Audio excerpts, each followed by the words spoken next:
Students, हम लोग पढ़ रहे थे कंपेयरिंग क्वांटिटीज चैप्टर 8, जिसमें से हमारा एक्सरसाइज 8.1 कंप्लीट हो गया है। आज हम लोग को देखना है एक्सरसाइज 8.2। ठीक है, ये वाला बहुत इंपॉर्टेंट चैप्टर है क्योंकि ये हम लोग का नेक्स्ट मतलब हम लोग जैसे जैसे क्लास में आगे बढ़ते जाएंगे या कंपटीशन लेवल में जाएंगे तो हम लोग का ये सब जो यही सब पूछा जाता है। ठीक है, कंपेयरिंग क्वांटिटीज से हम लोग का बहुत सारा क्वेश्चन आता है।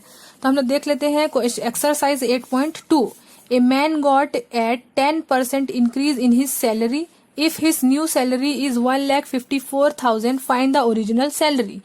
देखो 10% इंक्रीमेंट के बाद जब उसका 10% सैलरी को इंक्रीज कर देते हैं तो उसका सैलरी बनता है 1,54,000। तो इंक्रीमेंट के बाद 1,54,000 बनता है, लेकिन 10% जब उसको नहीं मिलता था एक्स्ट्रा तब उसका प्रीवियस सैलरी क्या था, ओरिजिनल सैलरी क्या था। ठीक है, तो सबसे पहले हम लोग को 10% निकालना पड़ेगा इसका। तो देखो हम लोग मान लेते हैं कि जो न्यू सैलरी है इंक्रीमेंट वाला वो 1,54,000 है, क्वेश्चन में दिया हुआ है, और इंक्रीज कितना हुआ है 10%। तो हम लोग मान लेते हैं कि जो उसका ओरिजिनल सैलरी है जो हम लोग को फाइंड करने बोला है वो x है। ठीक है, तो ओरिजिनल सैलरी हम लोग क्या मान लिए x है। तो इंक्रीज उसका 10% हो रहा है, किसमें, सैलरी में। ओरिजिनल सैलरी उसका जो भी था, मान लो उसका ओरिजिनल सैलरी 1 लाख था, उसमें उसका 10% इंक्रीमेंट हुआ है। तो हम लोग पहले 10% ऑफ ओरिजिनल सैलरी निकालेंगे। तो 10% ऑफ ओरिजिनल सैलरी तो हम लोग को पता ही नहीं है, तो हम लोग x माने तो उसका निकाले। तो 10% परसेंट का साइन हटाते हैं तो डिवाइडेड बाई 100 करते हैं, सब जानते हैं इतना तो, है ना। अब देखो 0 से 0 कैंसिल हुआ तो x/10 बचा, x न्यूमरेटर और 10 डिनोमिनेटर है। तो जो हमारा इंक्रीज वैल्यू हुआ 10% में क्या आया, x/10।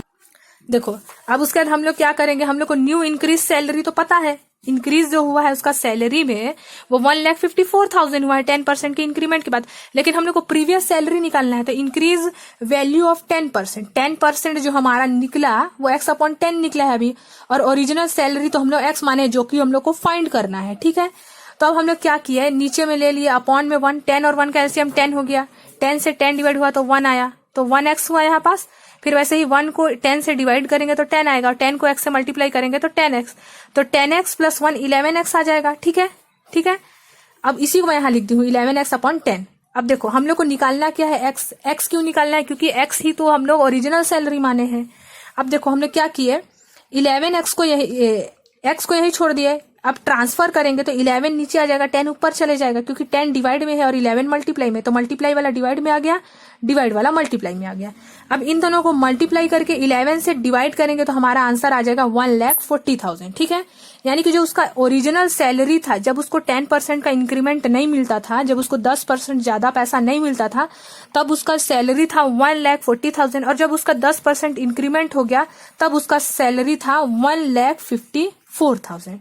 ठीक है, यानी कि उसका ओरिजिनल सैलरी कितना आया, 1,40,000। तो अब हम लोग देखते हैं question number 2। On Sunday 845 people went to the zoo. जो संडे के दिन जो जू जाते हैं, जू, वो कितने पीपल्स जाते हैं, 845, और मंडे में जाते हैं 169। ठीक है, what is the percentage decrease in the people visiting the. देखो मंडे में सबसे ज्यादा जाते हैं 845, और संडे को सबसे ज्यादा जाते हैं, मंडे को 169 ओनली। तो पूछ रहा है डिक्रीज हो गया, तो पीपल कम जा रहे हैं अब मंडे को, तो कितने कम हुए, परसेंटेज पूछ रहा है, क्या परसेंट है जो कि कम हो गया। ठीक है, तो सबसे पहले हम लोग को मंडे का जो हमारा जो इंक्रीज जो परसेंटेज है वो निकालेंगे। तो सबसे पहले लिख लिए पीपल वेंट टू जू, संडे में इतने जाते हैं, मंडे को इतने जाते हैं। ठीक है, डिक्रीज कितने हो रहे हैं, 845 में से 169 माइनस करेंगे तो 676 पीपल डिक्रीज हो गए, मंडे के दिन इतने पीपल नहीं जाते हैं। तो डिक्रीज वैल्यू ऑफ मंडे क्या हो गया, डिक्रीज परसेंटेज ऑफ 845। तो डिक्रीज कर देंगे 845 का परसेंटेज। ठीक है, तो 676 तो जो कि है मंडे को डिक्रीज हो जाते हैं, उसको लिख दिया। डिक्रीज परसेंटेज क्या आ रहा है ऑफ 845, हम लोग मान लिए कि डिक्रीज परसेंटेज x है, और परसेंटेज निकाल रहे हैं तो डिवाइडेड बाय 100 तो होगा ही, और 845 का 45। अब देखो x निकालना है, x यही छोड़ दिया, 845 मल्टीप्लाई में था डिवाइड हो गया, ये डिवाइड में था मल्टीप्लाई हो गया, इनको हम लोग डिवाइड करेंगे तो हमारा x का वैल्यू आ जाएगा 80। इसको डिवाइड कर देना। ठीक है, काट दोगे, 5 2 जा 10 हो जाएगा, यहाँ पास हो जाएगा 5 1 जा 5, 5 6 जा 30, 5 9 जा 45। फिर इसको आप लोग और डिवाइड करोगे तो आप लोग का आंसर आ जाएगा x का वैल्यू 80%। यानी कि मंडे के दिन 80% पीपल डिक्रीज हो जाते हैं, 80% पीपल मंडे के दिन जू नहीं जाते हैं। ठीक है, अब देख लेते हैं हम लोग क्वेश्चन नंबर 3। क्वेश्चन नंबर 3 में क्या दिया है, ए शॉपकीपर बाइस 80 आर्टिकल्स फॉर 2,400 रुपीज। 80 आर्टिकल खरीदता है शॉपकीपर दुकानदार कितने रुपीस में, 2400 रुपीस में, and sells them for a profit, और 16% के प्रॉफिट में उसको बेच देता है। ठीक है, पैसा नहीं बता रहा है यहाँ पास, बस इतना बता दिया है परसेंट कि 16% का प्रॉफिट होता है उस आर्टिकल को बेचने में। ठीक है, find the selling price of one article. अगर 16% का उसको 80 आर्टिकल जब वो सेल करता है, 80 आर्टिकल का जब वो सेलिंग करता है तब उसको 16% का बेनिफिट होता है, प्रॉफिट होता है।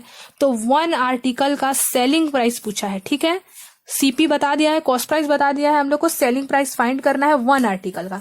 तो सबसे पहले लिख लेते हैं जो गिवन है बुक में। कॉस्ट प्राइस बता दिया है 80 आर्टिकल का, बुक में गिवन है। प्रॉफिट होता है 80 आर्टिकल को सेल करने में 16% का, ये भी बुक में है। फाइंड क्या करना है, सेलिंग प्राइस फाइंड करना है एक आर्टिकल का। ठीक है, तो हम लोग को पता है सेलिंग प्राइस किसका फाइंड करना है, 80 आर्टिकल का पहले तो निकालेंगे। ठीक है, फिर इसको डिवाइड कर देंगे तो पता चल जाएगा। तो सेलिंग प्राइस ऑफ 80 आर्टिकल क्या होगा, देखो कभी भी ऐसा क्वेश्चन रहेगा 80% आर्टिकल प्रॉफिट पूछेगा हम लोग को। ठीक है, तो हम लोग को ये फॉर्मूला याद करना है। कभी भी सेलिंग प्राइस दिया रहेगा, सेलिंग प्राइस ऑफ परसेंटेज दिया रहेगा और प्रॉफिट होता रहेगा। ठीक है, सेलिंग प्राइस दिया रहेगा, परसेंटेज में सेलिंग प्राइस दिया रहेगा। ठीक है, परसेंटेज में सेलिंग प्राइस दिया रहेगा और प्रॉफिट होता रहेगा। तो ये फॉर्मूला लगेगा 100 प्लस प्रॉफिट का percentage upon 100 divided by cost price. तो 100 प्रॉफिट 16% का हुआ है, इसलिए प्रॉफिट का परसेंट। ठीक है, 16%, प्रॉफिट का परसेंटेज 16% है, इसलिए 16, 100 का 100 और कॉस्ट प्राइस कितना है 24,000। समझ गए। अब देखो हम लोग इसको बस सॉल्व किए हैं तो हमारा आंसर आ जाएगा यहाँ पास। इसको तो ऐड कर देंगे तो 116 आ गया, 0 0 कैंसिल हो जाएगा तो 24। तो 24 में से 116 को मल्टीप्लाई किए तो 2784 का उसको, मतलब 16% किसके बराबर है, 2784 के बराबर है, यानी कि इतना उसको बेनिफिट होता है। तो अब हम लोग को तो एक आर्टिकल का पूछा था तो एक आर्टिकल का निकालना है और हम लोग को तो यहाँ 80 आर्टिकल का पता है। तो जो भी हमारा रुपीज है उससे 80 को डिवाइड कर देंगे तो कितना रुपीज आया बेनिफिट में, मतलब प्रॉफिट में सेलिंग प्राइस 2784, उसको हम लोग 80 से डिवाइड कर देंगे तो वन आर्टिकल का, यानी कि वो 34.80 पैसा में सेल कर रहे हैं। ठीक है, यानी कि वन आर्टिकल का सेलिंग प्राइस कितना है 80 रुपीज। ठीक है, तो हम लोग अब देख लेते हैं question number 4। The cost of an articles, अच्छा हाँ देखो यहाँ पास लिखा है the cost of an article was 15,500 rupees, और बोल रहा है rupees 450 were spent on its repair. इतना में वो आर्टिकल लिया, ठीक है, और उसको रिपेयर कराया 4050 रुपीज में। If it sold for a profit का परसेंटेज बताया है 15%। ठीक है, फाइंड द सेलिंग प्राइस। देखो सेम क्वेश्चन नंबर 3 के टाइप से है, यहाँ भी प्रॉफिट का परसेंट दिया है, यहाँ भी प्रॉफिट का परसेंट दिया था, यहाँ भी सेलिंग प्राइस फाइंड करना है, यहाँ भी सेलिंग प्राइस। तो प्रॉफिट का परसेंटेज दिया रहे और कॉस्ट प्राइस दिया रहे तो हम लोग का फॉर्मूला यही वाला लगेगा, याद रखना। ठीक है, तो सबसे पहले हम लोग लिख लेते हैं total cost price of an article. Cost price article का जो हमारा है वो कॉस्ट प्राइस जो है वो बाइंग प्राइस है, मतलब खरीद के लाया है वो 15,500 में, और उसको रिपेयर भी तो कराया है।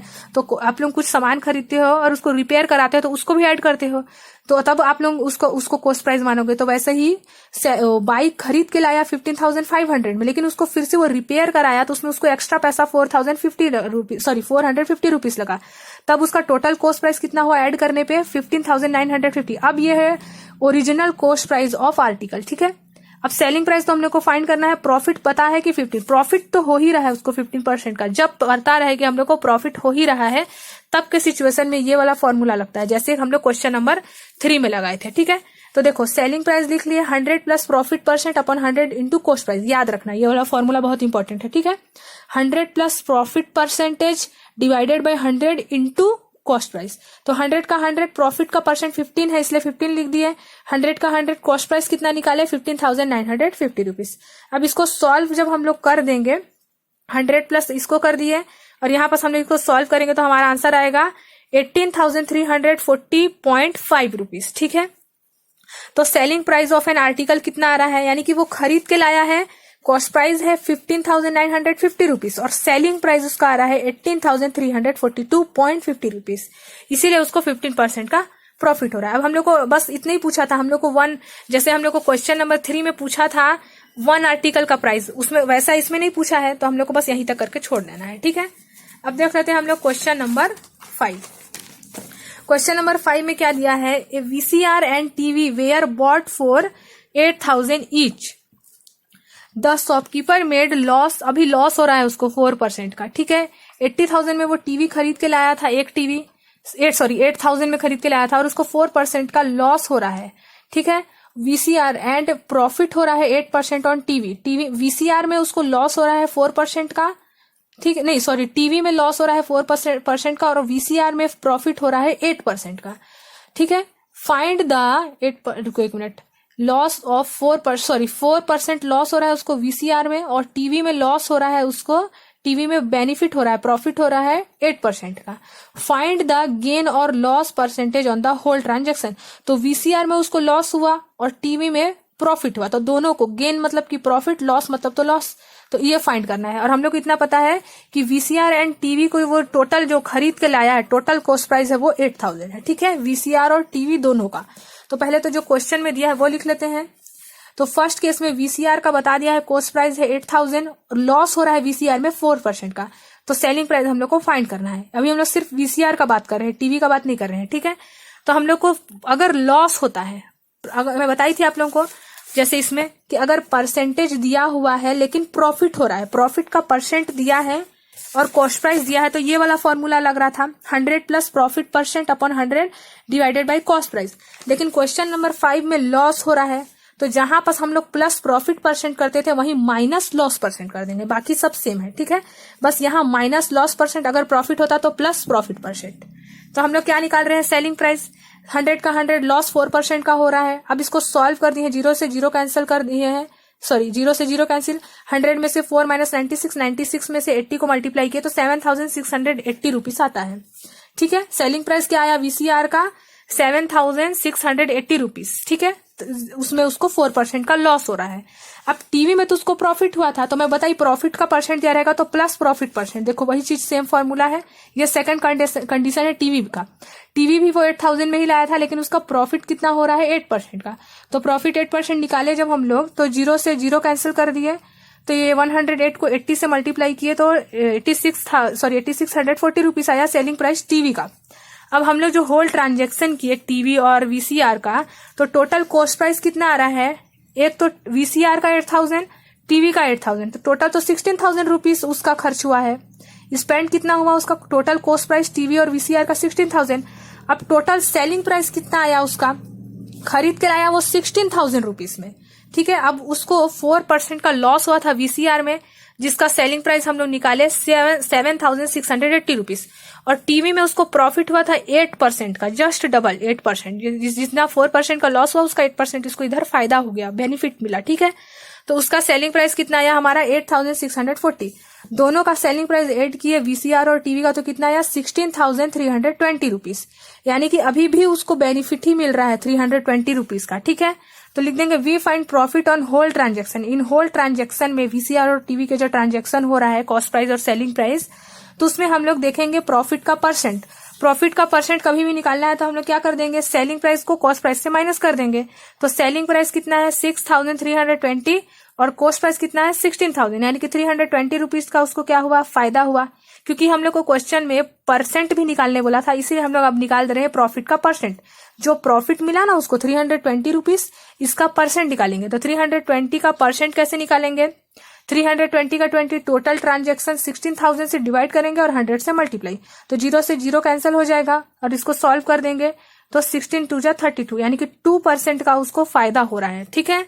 तो total 2% of the profit on whole transaction, यानी कि इस ट्रांजेक्शन में उसको बेनिफिट मिला, प्रॉफिट मिला 2% का, ठीक है। ₹320 रुपीज उसका सेव हो रहा है और इस सेविंग मनी का जो उसका परसेंटेज निकला वो कितना निकला 2%, ठीक है। अब हम लोग देख लेते हैं क्वेश्चन नंबर 6। क्वेश्चन नंबर 6 में क्या दिया है, during a sale a shop offered a discount of 10% on the marked price, जो भी मार्क्ड प्राइस है उससे वो 10% लेस कर दे रहा है, कम कर दे रहा है, डिस्काउंट दे रहा है, जो भी मार्क्ड प्राइस है, ठीक है। मान लो 500 रुपीज है तो उसमें वो 10% का छूट देता है, डिस्काउंट देता है। What would a customer have to pay for pair of jeans, अगर उसको 2 जीन्स खरीदना है और उसका प्राइस है 1450 एंड 2 शर्ट, और 2 शर्ट भी खरीदना है जिसका प्राइस है 850 ईच लिखा है, मतलब एक शर्ट का प्राइस है 850 रुपीज। तो उसका हम लोग को पूछ रहा है उसको पे कितना पड़ेगा, पे कितना करना पड़ेगा अगर 10% वो दुकानदार शॉपकीपर उसको डिस्काउंट दे दे तब। तो पहले जो गिवन है वो लिख लेते हैं। मार्क्ड प्राइस ऑफ जीन्स है 1450 रुपीज, डिस्काउंट देगा वो 10%। पहले जीन्स का निकालते हैं फिर शर्ट का, ठीक है। तो डिस्काउंट तो 10% दे रहा है, यानी कि 450 का 10% निकाल देंगे तो 0 से 0 कैंसिल, 0 से 0 कैंसिल, तो यानी कि 145 रुपीज डिस्काउंट देगा।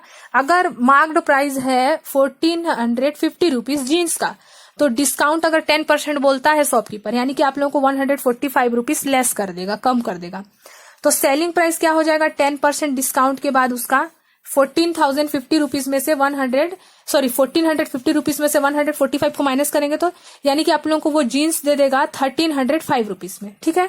तो मार्केट प्राइस जो था, अब हम लोग को जीन्स का पता चल गया कि जीन्स हम लोग को 1450 रुपीज का था कॉस्ट प्राइस, लेकिन वो हम लोग को 10% लेस करके 1305 रुपीज में दे देगा। अब शर्ट निकालेंगे, शर्ट का तो हम लोग का एक ही शर्ट का प्राइस बताया है 850, तो 2 शर्ट निकालने के लिए 2 से मल्टीप्लाई कर देंगे तो 1700 रुपीज का 2 शर्ट आएगा। अब हम लोग को डिस्काउंट भी कर रहा है वो 10% का, तो सेम वैसे ही जैसे इसमें किया था, तो 10% निकाल देंगे 1700 का, तो 0 से 0 कैंसिल हो जाएगा, तो 17 10 यानी कि 170 रुपीज छोड़ देगा, वो छूट दे देगा, डिस्काउंट दे देगा।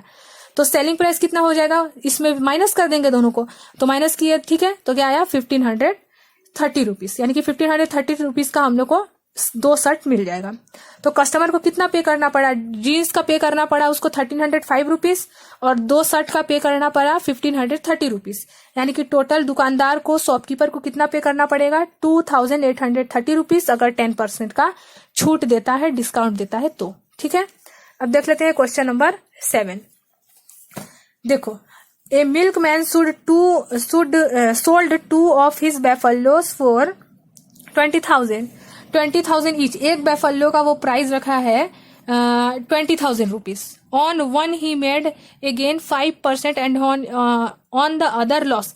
एक में 2 बेफलो में से एक में उसको गेन होता है, प्रॉफिट मिलता है 5% का, और दूसरे में 10% का लॉस हो जाता है।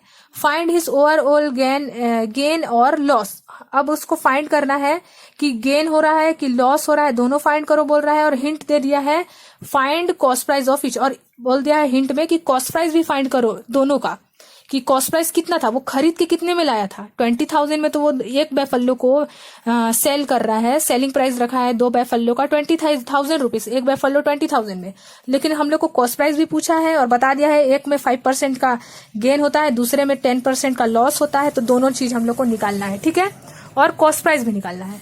तो सबसे पहले जो गिवन है वो लिख लेते हैं। सेलिंग प्राइस बता दिया है 20,000 है एक बेफल्लो का, तो 2 बेफल्लो के लिए मल्टीप्लाई करेंगे, यानी कि 40,000 रुपीज में वो 2 बेफल्लो को सेल कर रहा है, ठीक है। 1 बेफल्लो का सोल्ड प्राइस है 5%, उसको गेन हुआ है, 5% गेन हुआ है, तो हम लोग निकाल देंगे कॉस्ट प्राइस, क्योंकि कॉस्ट प्राइस निकालने बोला है हम लोग को, ठीक है। तो कॉस्ट प्राइस निकालना रहेगा और 5% का गेन है। सेलिंग प्राइस में तो प्लस करते हैं प्रॉफिट से, लेकिन हम लोग को कॉस्ट प्राइस निकालना है तो कॉस्ट प्राइस में नीचे में प्लस करते हैं, ठीक है, समझ गए। देखो, जब आप लोगों को प्रॉफिट निकालना रहता था तो ऊपर में प्लस करते थे प्रॉफिट से, सेलिंग प्राइस निकालना रहता था तो ऊपर प्रॉफिट से प्लस करते थे और मल्टीप्लाई करते थे कॉस्ट प्राइस। अभी कॉस्ट प्राइस निकालना है तो नीचे में मल्टीप्लाई करेंगे प्रॉफिट से और मल्टीप्लाई करेंगे सेलिंग प्राइस से, ठीक है। जस्ट अपोजिट है, बस जिसमें अगर कॉस्ट प्राइस बोलेगा तो प्रॉफिट को नीचे प्लस करना और सेलिंग प्राइस बोलेगा तो ऊपर, ठीक है। देखो सेम वही है। अब हमने वही चीज कर दिया है, 100 गेन तो 5% है, सेलिंग प्राइस एक का निकाल रहे हैं इसलिए 20,000।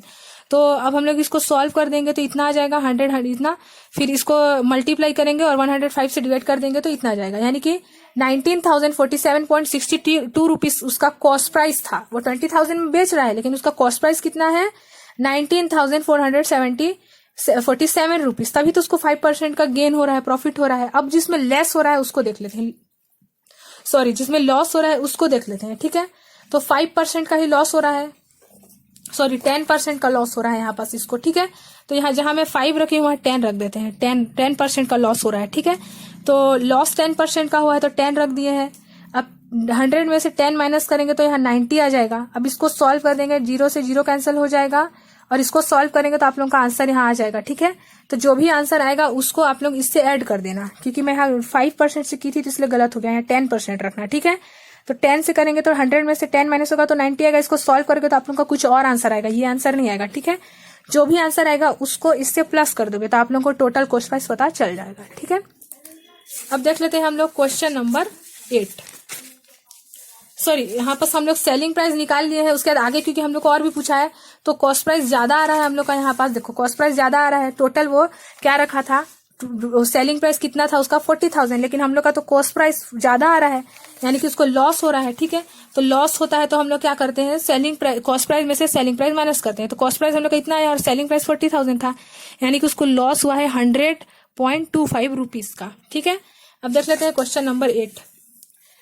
द प्राइस ऑफ टीवी का जो प्राइस है वो 13,000 है। Sale tax charge it is the sale tax सब लगा के उसको 12% रेट और गेन होता है। ठीक है, find the amount that Vinod will have to pay if he buys it. अगर वो खरीदता है तो वो अमाउंट बताओ, 12% अगर उसको और एक्स्ट्रा पे करना पड़े तो।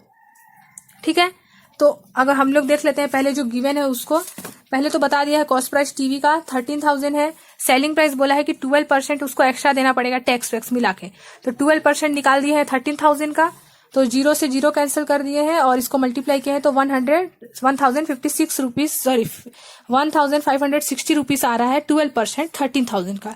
टोटल अमाउंट कितना हो गया, कॉस्ट प्राइस में से हम लोग इसको प्लस कर दिए तो टैक्स से, तो 13,000 में से जो टैक्स है हमारा 1,560, तो कितना है 14,560 रुपीज, यानी कि विनोद को टैक्स वैक्स मिला के टीवी के लिए 14,560 रुपीज पे करना पड़ेगा। ठीक है, अब देख लेते हैं क्वेश्चन नंबर 9।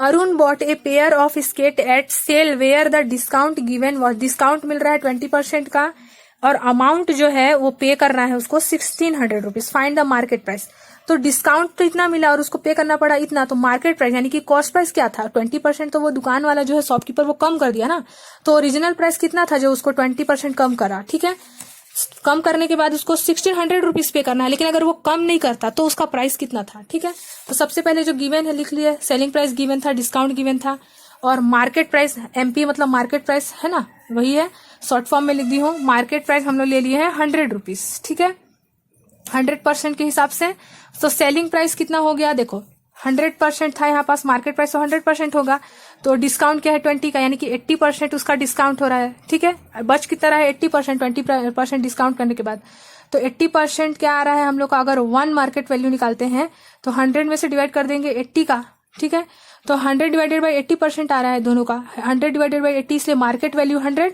और डिस्काउंट वैल्यू 80, माइनस करने के बाद तो 100 को 80 से डिवाइड करेंगे और मल्टीप्लाई कर देंगे 1,600 से, तो हम लोग को मिल जाएगा सेलिंग प्राइस। तो यानी कि 2,000 था उसका प्राइस, किसका प्राइस, स्केट का प्राइस था 2,000 और उसको वो 20% डिस्काउंट करने के बाद 1,600 रुपीज में दे रहा था। ठीक है, तो ओरिजिनल वैल्यू मार्केट प्राइस कितना है 2,000 रुपीज है। ठीक है, अब देख लेते हैं क्वेश्चन नंबर 10, फिर हमारा एक्सरसाइज 8.2 कंप्लीट हो जाएगा।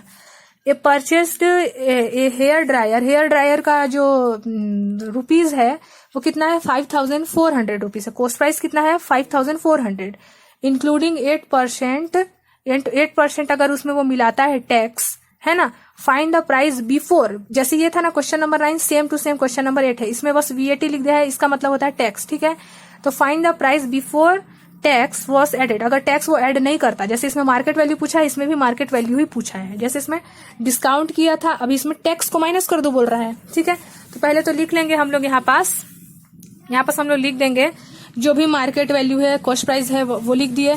अब विदाउट टैक्स कितना है, टैक्स तो 100% का लगता है, 100 रुपीज के हिसाब से टैक्स ले रहे हैं, जैसे हम लोग क्वेश्चन नंबर 9 में लिए थे। ठीक है, तो अगर हम लोग 100% नहीं लेते हैं, ठीक है, तो 100% में से 8% को माइनस करेंगे, प्लस करेंगे, क्योंकि विदाउट इंक्लूडिंग है, इंक्लूड नहीं कर रहे हैं, तो 108 हो जाएगा।